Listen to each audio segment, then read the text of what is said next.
Welcome back to the morning show here on Arise News. It's time now to review headlines of today's newspapers before our next guest. And we're going to start with the newspaper of record this day on Saturday. That's very correct. And this day here is saying, as the lead story, governors differ, Labour, OPS divided as federal government offers 62,000 minimum wage.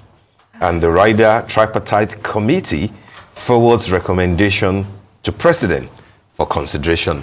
So it is still not cast in stone. It is still not the final word, which I think will align with what our last guest was saying about the fact that 62 ought not to be the best, shot at goal by the federal government. When you already know that that's 62, like adding 2,000, it's almost as if you're not taking Labour seriously. You know the funny thing, the cover of this day has as the cover picture right beneath that story of 62,000 minimum wage. It's rightly captioned Vice President's official residence inauguration. And you have all those, your VIPs there, ministers, Senate President. Minister of State to the FCT. Being joyous over a 21 billion naira new residence for the Vice President at a time that the federal government says is 62. We're poor. We can't afford anything. We've spoken about this so many times. The body language of the federal government is absolutely ridiculous. It's appalling, isn't it? It's appalling. I said, a lot of people are like, our wage bills in the trillions, 21 billion will not be a drop in the ocean for a 3 or 4, 5 trillion naira wage bill. And I'm like, well, that is fair. But if someone owes you money and you see them gallivanting in Paris for summer holiday, you are going to ask them that, are you really going through a hard time? You have not paid your rent. We need to understand that we need to prioritize the well-being and the livelihood of the lowest in a society, of the people on the minimum wage. Absolutely.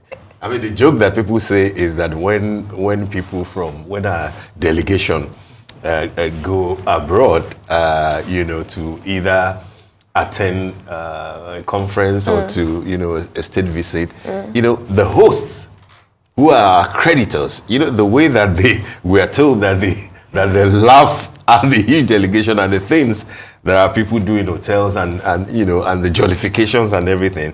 I mean, it's really very appalling. So here we are, Labour saying, Labour's insisting on 250,000, government saying 62,000, and then Vice President Kashim Shettima is celebrating a new official residence of 21,000. And the question will be, where did Professor Yemi Osinbajo live? Where did the man before him, the Vice President, live? Are we saying that the houses were not good enough?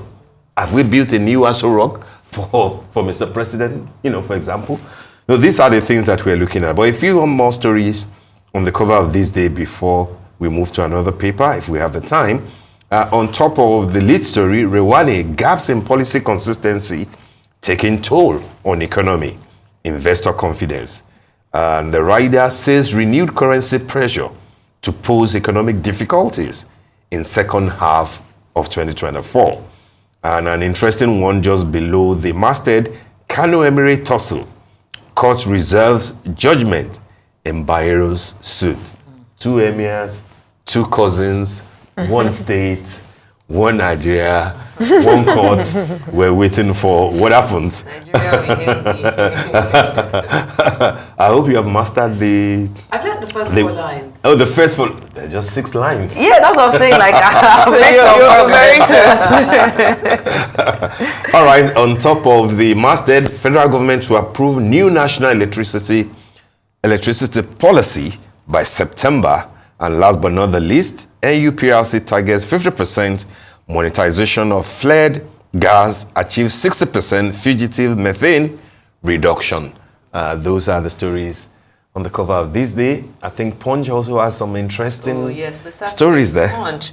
The headline story there reads, farmers predict worsening food crisis. They blame fuel subsidy removal and insecurity for this, asking consumers to brace for more price hikes, warning government against food importation. I think it's one of the things that our last guest also touched on, the fact that we're still going to see a lot more price hikes when it comes to food. The federal government also unveils revised national policy on food safety and promises food abundance. How exactly are they going to do that? You can read that on page 4.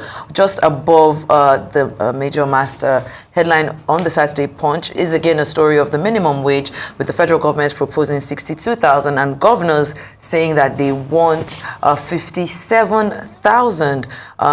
Under that story, policemen abandon stop and search duties, turn roadblocks into collection centers. I wonder if anybody has been stopped recently. I mean, just on my drive from the mainland down here, I mean, I've kind of gone through about 2 or 3 stops. But no, let's not really go into that. On the we should touch on it briefly, because I remember that a former IG, at least banned all such roadblocks and stuff like that. Turning them into collection centers. I mean, what are we talking about? We're talking corruption. We're talking, illegalities. It really shouldn't be happening. The IG should get it. But it also falls on the fact that we're also looking at how much police officers are taking home. These are people that are laying their lives, Should we justify the... No, I'm not justifying it, but when desperate measures, desperate times call for desperate measures, and that's why we're seeing a resurgence, because we're seeing food inflation, we're seeing the transportation going up. So it goes back to the issue of minimum wage. So when we think that when Labour is talking, they are talking because of some messengers carrying files in ministries. No, we're talking doctors and nurses. We're talking police officers. We're talking soldiers. We're talking those who carry files in the courts, not just the judges who are getting 300% increase. Definitely. That's what Labour is talking about. Definitely. And then there's a story there that has been making the rounds, I mean, on social media, about these 2 women Celine and Afiba. Their families fear foul play in the Abba hookup saga. Very, very sad story. We've been seeing the videos. I mean, just, women. I think what is important is to hear directly from the police and dig deep into what is happening, so that they don't turn it into a social media sensation. The gentleman that has been, that has been pinpointed, whether he's still alive or not, I think that these 2 ladies deserve justice. Definitely. It isn't about the type of lifestyle that they led, but it's the fact that they deserve justice. And again, it comes down to the situation that we are dealing with, the realities of our time. And I hope that there will be lessons for young ladies, who think, all these hook up. And young men too, because it could have easily gone gone the other way. Which other way? What if the person involved was a woman? Can't women also kill young men? They do hook up too. Okay. All right, I think there's an important story that you're missing. Just at the bottom there, the federal government, still on the Saturday Punch, federal government has spent 697 billion on revenue collection in 11 months. What does that mean? 697 billion on revenue collection. So they spend that to collect revenue. I don't know. If we have collected in 11 months, say, the revenue target of the federal government, I mean, it has to be based on the budget. We're looking at, I think it's between 10 and 11 trillion naira. And then we have used almost $1 trillion to collect that. Isn't that wonderful? Quite wonderful. It's actually frightening. I would say it's absolutely frightening. This is what our guest was saying earlier, that we need to take best practices from the private sector into our public sector. We cannot be running a government that is inefficient, that has a bloated civil service, where we're saying that we have people who are in redundant jobs, we have people who are not moving forward, who have never been promoted. This is what our guest was saying. You can't run a government so ineffectively and then expect something good to come out of it. Absolutely. I think we should go to Daily Trust. Daily Trust, if you can pull up Daily Trust there, a few interesting stories. The lead story shows Daily Trust faces and story behind resurrection scrapping of Heritage Bank. Oh, yeah. You know, we were meant to take that story in the week that was. We'll just touch on that briefly.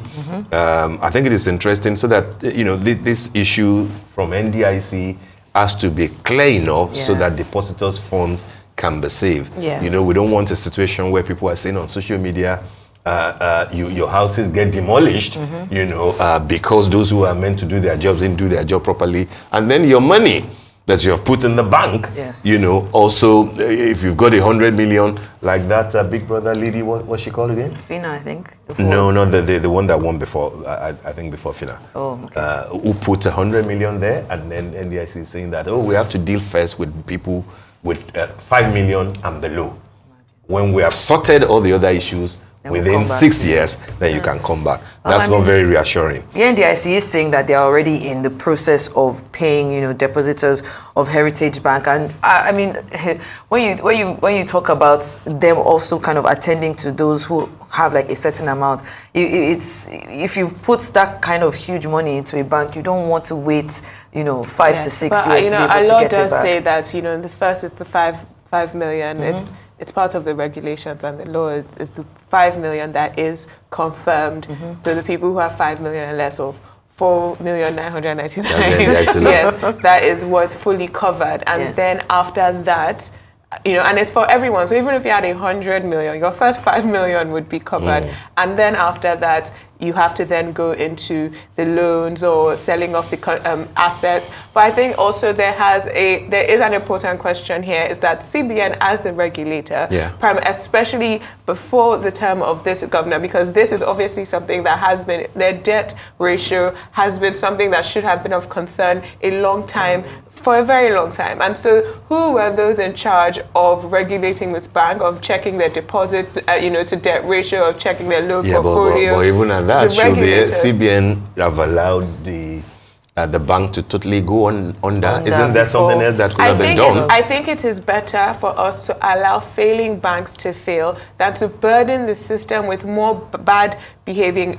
or bad banks, because now we have a lot of bad loans in our system. Even beyond, I mean, we have some of AMCON's greatest debtors in our Senate. You don't think this logic will put you know, a few other banks in trouble? I do, but it puts too much strain. It puts too much strain on the Central Bank of Nigeria and our system as a whole. If we allow bad loans to remain in the system, we allow bad banks, I'm not sure how it hits me that we should just allow banks to go under. I don't think you should allow all banks to go under. However, you do risk the whole system. You know how a bad egg will spoil the whole, you know, if you put a rotten fruit in a basket with lots of good fruit. So it is the job of the regulator to ensure that they don't fail. Well, you should ensure they don't rot in the first place, but it is a private business. We cannot again hold everybody, you know, yes, you have to hold them for not regulating properly. However, you can't hold them accountable for a private business's decisions to give out. They said about only 81% of their loans are non-performing. That is a private business. In other, you know, areas, it's been regulated by government. Yes. However, it is better that one rotten fruit leaves the basket than everybody's fruit goes to rot. Oh, some sweet music to those who have money, isn't it? All right, just one more from Daily Trust before we go. Prices of ram soar ahead of Salah, cost as high as 1 million naira. That's some expensive rams right there. I don't know. We have to eat ram. Maybe what we'll do next Sunday, let's next Sunday and upper Monday. Yes, I'm hoping there's no ram in my house this year. So there has to be, because the house I'm coming to. Okay, so ram has to come from you now. No, definitely. I hope you know that there are implications. Any other newspaper before we proceed?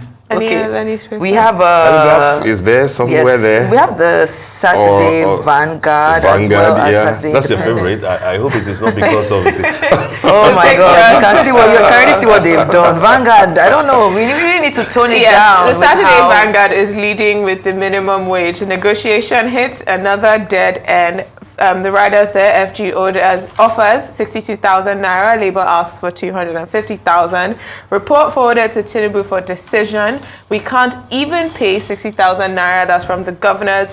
Say that all their FAC allocations will go into salary payment, and that is on page 7. That is what we have been discussing today with But I would say that another interesting story there, something else we've been spoken about, why we enjoy good relationship with Edo workers. That's coming from Governor Obaseki, and that I story. think maybe all the governors need to pick this up and Yeah, maybe give it a read, maybe. Obaseki is trending for the right reasons. Edo to the world. Obaseki trending for the right reasons. Another story there. Yeah, yes. The Obedient stories that we're looking at. Obedient movement, not domiciled in any political party. That is coming after a tweet by the former presidential candidate of the Labour Party, Mr. Peter Obi, saying that the Obedient movement is the Obedient movement. He did come out afterwards to try and clarify, to say that he's still a member of the Labour Party, but it does seem like a statement that comes before a divorce. It does seem like we have an impending divorce on our hands. Yeah. We'll see, only time can tell. One other story there that really caught my eye, especially because it's one that kind of put the whole nation at a standstill, is this drug reaction is what caused Mohbad's death, according to an autopsy reveal. Now, this is on page 7, and I think it's, first off, I don't know why it took so long for the autopsy results to be revealed, but now that it has, maybe this could be the start of, healing in Mohbad's family now. I mean, I'm going to go maybe start of further discussion, yes, really, yes. because of the issues around how that young boy, creative lad, died, and the issues around it. I think it's beyond this late autopsy report. I think there are issues that that we have to conclusively discuss. Those who allegedly pressurized them into certain lifestyles that could have led to his death ultimately. We can't ignore that. Definitely. Frankly speaking. And there's one more story there, and you'll be able to, D'banj is taking his music back to the streets after 20 years on stage. I think you were there last night. Tell us more about I was that. there last night. I mean, D'banj, one of our very best, who has held his own for 20 good years, had a special dinner last night, and to basically celebrate 20 years of being a superstar in the Afrobeats landscape, and to unveil a few new products, his new music, his new perfume, and things like that. And I think that because this is a story that I connect with, interestingly, I was there in London at the concert at that place called The Ocean in Hackney, when D'banj was given birth to musically. And I like the fact that he remembers things like that. His mom and dad, by the way, were also there to say that the reason why they eventually allowed D'banj, to go fully into music was because of an article written in the Punch after that concert in London was done. And they felt that, if he can be accepted like this in London, then we should be able to support him. The article, by the way, was written by yours truly, and I like that. So you have a hand in D'banj's I think that it's a gentleman that is blessed. There might be challenges that also controversy surrounding. I'm saying that I'm saying that life is about encountering turbulence, but the flight for which D'banj is a captain, a turbulence cannot sink it. And that's why he has done 20 good years. And the plane has landed after the 20 years and is taking off again for the next 20 years. And I think that, it's a blessed soul. It's a talented guy, and he's got a lot more to offer. I like the fact that Don Jazzy was there with him. That was going to be my next question. If Don Jazzy was there, are we expecting them to maybe do some more work in the future? There will be so many things to be done. There are people that he has, worked with in the past that he is, consciously out of larger, saying that, there have been issues in the past, but they are my brothers. Hayo Shunaya, who was the brain behind that concert, at that time, DJ Abbas, Sheun Bankuli, and a few others, So for me, it's congratulations to Dapo, Oyebanjo. Yeah. D'banj, he has done very well. Great guy. Yeah. And may May you I continue just want to fly see you smoothly. dancing at a D-Band concert one of these days. So I'll make sure we Cuckoo go to. All right, then we still have more papers. Yeah, The I- Saturday Independent. Oh, no, go ahead. Please go Go ahead. ahead. Oh, please. Oh, I have an international paper here. Okay. Saturday Citizen. Okay, so let's finish with our national Yes. papers. We have the Saturday Independent. The major headline there reads, "Rising cost of medication. We are dying, Nigerians groan. Give indigenous health research development priority. Set up intervention development funds in health sector. And then also integrate indigenous medical practices into the conventional system." I mean, there's always been this argument as to how much the federal government is investing into indigenous health research and development. We've seen how even India has been able to kind of work with, foreign medical solving those problems, and then also using their own indigenous, interventions and medical practices. So I think it's definitely something that our government needs to kind of look at, and because the cost of medication, especially because we are bringing everything from the US and from the UK, we're going to continue to see the pricing of these drugs continue to go up. All right, before we, are you done with that one? There's one more story there. Honor bestowed on Soyinka timely, says Afenifere, urges government. Afenifere urges government to inject his humanism philosophy into governance. We need to inject that humanism into our government, into the National Assembly, into the federal government, Absolutely. so that they can meet labor at 100,000. Yes. That's a good one. When you say Afenifere, there was a time that Afenifere and Ohaneze, were having this handshake across, the bridge. And people were talking about Ohanifere, Ohanifere, Ohaneze and Afenifere. So when you say it sounded like, is it the Ohaneze part of Afenifere? I think we should go to Saturday Telegraph before we do the international papers very quickly. Okay. That is why, if you don't mind. So Saturday Telegraph here has an interesting story. Aside the cover, the lead story that says federal government governors on coalition costs over minimum wage. That's not my interest. We have dealt with that a lot. But the one on top of it, supplier paid 32 billion by federal government, failed to deliver 3 million meters after 21 years. That's Bayo Adelabu, the Minister for Power, speaking there, says 12.7 billion out of 32 billion naira now recovered. It is interesting that it is the power minister that is saying this. Where is EFCC and the ICPC in all this? How come it is 12.7 billion out of 32 billion that we are recovering for 3 million meters that were not, delivered after 21 years?